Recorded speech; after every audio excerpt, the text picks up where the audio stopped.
Good morning. ప్రభువైన యేసుక్రీస్తు వారి పరిశుద్ధ నామములో అందరికీ శుభాలు.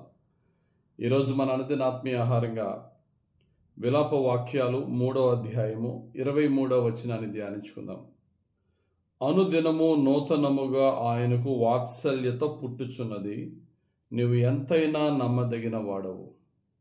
దేవుని వాత్సల్యత, God's mercies are new everyday. దేవుని వాత్సల్యత ప్రతిరోజు నూతనంగానే ఉంటుందట.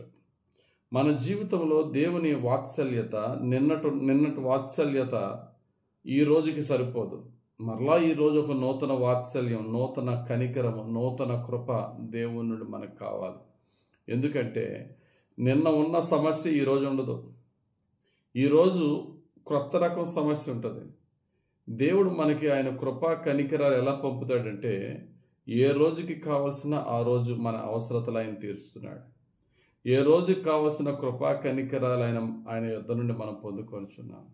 కనుక నిన్నటి కనికరం ఈరోజు కాదట, ప్రతిరోజు ఆయన కనికరము నూతనంగానే మన యొద్దకు వస్తుందట. ఎందుకంటే కొండ మీద చేసిన ప్రసంగంలో యేసు ప్రభు అంటారు, రేపటి దినము గురించి నీవు చింతించొద్దు అంటారు. మత్తయి సువార్త 6వ అధ్యాయం 34వ వచనం. రేపటిని గూర్చి చింతింపకుడి, రేపటి దినము దాని సంగతులను గూర్చి చింతించును, ఏనాటి కీడు ఆనాటికే చాలు. రేపేం జరుగుతుందా అని రేపటి దినం గురించి థింక్ చేసి సమయాన్ని వ్యర్థపరచొద్దు. రేపు అనే రోజు వచ్చినప్పుడు ఆ రేపటి దినమునకు వచ్చే ఆ యొక్క పరీక్ష, ఆ శోధన, ఆ నష్టము, కష్టము, ఆ యొక్క ఇబ్బంది, దానికి తగ్గట్టుగా దేవుని కృపా కనికరాలు మన మీదకి వస్తాయనే నమ్మకంతో ఆ రేపటి దినము గురించి ఈరోజు వర్రీ అవ్వడం, ఈరోజు చింతించడం మానేయాలి. విశ్వాసముతో దేవుని వైపు చూడాలి. We should be renewed every day in the lord. Renew అంటే రీన్యూ, తిరిగి నూతన పరచబడుట. ఈ రోజుకి కావలసిన దేవుని వాత్సల్యం ఆయన దగ్గర నుంచి మనం పొందుకున్నప్పుడు ప్రతిరోజు కొత్త సమస్యకు తగ్గట్టుగా కొత్త సొల్యూషన్ దేవుడు చక్కటి విధానాల్లో మనం నడిపిస్తాడు.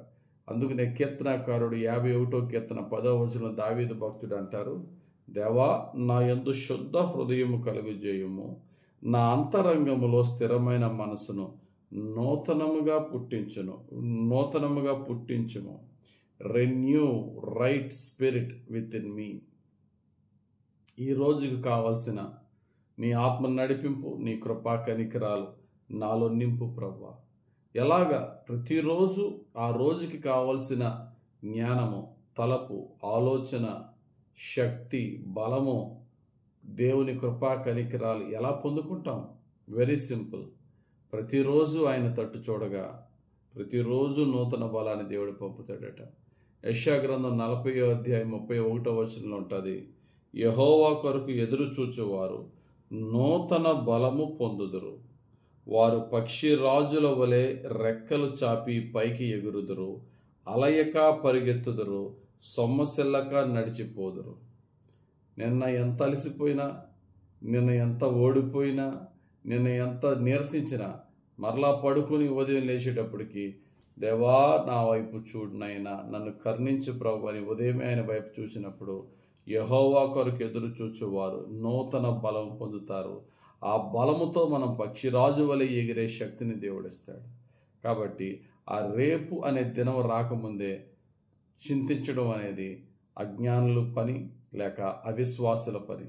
మనము దేవుని వాక్య సత్యముతో జ్ఞానవంతులముగాను, దేవుని యందు విశ్వాసముతో శక్తిమంతులుగా ఉన్నప్పుడు ప్రతిరోజు ప్రభువా ఈ రోజుకి కావలసిన కృపా కనికరం నాకు ఇవ్వి నాయనా అని దేవుని అడిగి పొందుకొని నూతన బలముతో ప్రతిరోజు విజయవంతమైన జీవితాన్ని జీవిద్దాం. ఏ సమస్యకి, ఏ శోధనకి భయపడద్దు. మన దేవుడు మన సమస్యకు మించిన శక్తిమంతుడైన దేవుడు.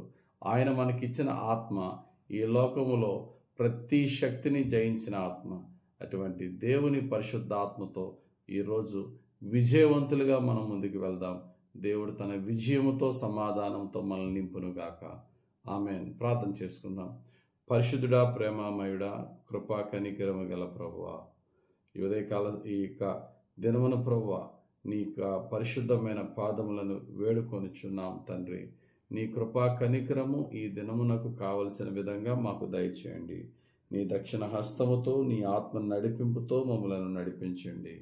మా తెలివి జ్ఞానము కాదు, నీ ఆత్మానుసారంగా నడిపించండి. నీ కృపా కనికరాలతో మమ్మలను దీవించండి. ఈ దినమంతట్లోనూ మా ప్రయాణాల్లో, పనుల్లో, మా నోటి మాటల్లో, హృదయ ధ్యానములో, మా క్రియలో, మా యోచనల్లో నీ యొక్క కృపా కనికరం హెచ్చుగా మాకిచ్చి మమ్మల్ని నీ ఆత్మతో నడిపించి దీవించమని, నీ దక్షిణ హస్తముతో నీ కృపగల కార్యాలే మా పట్ల జరిపించి మమ్మల్ని ధన్యులుగా దీవించమని యేసుక్రీస్తు ప్రభు యొక్క పుణ్యనామములో ప్రార్థించి వేడుకొనుచున్నాం తండ్రి. ఆమెన్. తండ్రి యొక్కయు, కుమారుని యొక్కయు, పరిశుద్ధాత్మదేవుని అభిషేకం మనపై దిగివచ్చి మనలను, మన కుటుంబాలని సంరక్షించి నడిపించి దీవించును గాక. Amen. Amen. Amen. God bless you. Have a very blessed day.